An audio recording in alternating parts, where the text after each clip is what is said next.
ባለፈው ሳምንት ሚስቱ ዘይት የደፋችበት የፈላ ዘይት የተደፋበት ይሄ ሰውዬ ማለት ነው ሴቶች ምን ያህል 2018 ላይ ወንዶች ላይ እንደተነሳ ነው የሚያሳይ ነው። እና የተሰጡትን ኮሜንቶች አይታችኋል ገብታችሁ? እንግዲህ ምን ይደረግ፣ ትዳር ውስጥ መቻቻል ግድ ነው። እየተላለፉ ነው መኖር። ይቅር በላት ፍቅሯን የምትገልጽበት መንገድ አታ ነው መቻቻል ነው እንግዲህ ምን ይደረጋል። ማርዬ ትዳር አይደል? ልጅቱ መጠየቅ ያለባት በተወደደ ዘይት በመድፋቷ ነው። በቃ የመጨረሻ እሰይ ደግ አረገች። ዘይቱ በደንብ አልፈላም፣ በደንብ መቃጠል ነበረበት። እኔ የተናደድኩት በዘይቱ ነው።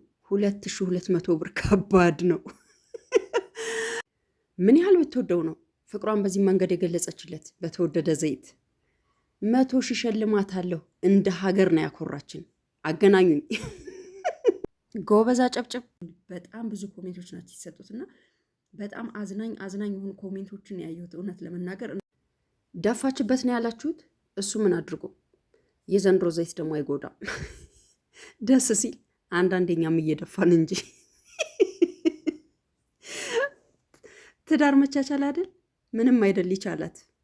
ፖሊሱ እናንተ እረፉ፣ እንዲህ አይባልም። ደፋችበት እንጂ መች አቃጠለችው። ከእንግዲህ መቅበጥ ይተዋሉ።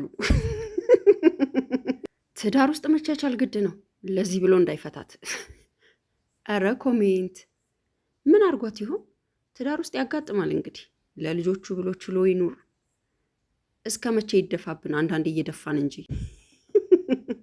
አልተቻሉም፣ ሴቶቹ አልተቻሉም። ሌሎች ኮሜንቶች አሉ፣ ቀጥልባቸዋለሁ። እንግዲህ ለዛሬ ይዤላችሁ የቀረብኩት ኮሜንቶች እነዚህን ይመስሉ ነበረ። በጣም ብዙ ኮሜንቶች አሉ። በቀጣይ ቪዲዮ ይዤላችሁ እመጣለሁኝ። እስከ ፕሮግራም ፍጻሜ ድረስ አብራችሁኝ ስለቆያችሁ ከልብ አመሰግናለሁ። ላይክ፣ ሼር፣ ፎሎ እያደረጋችሁ ፋሚሊ ሆኑ ባይ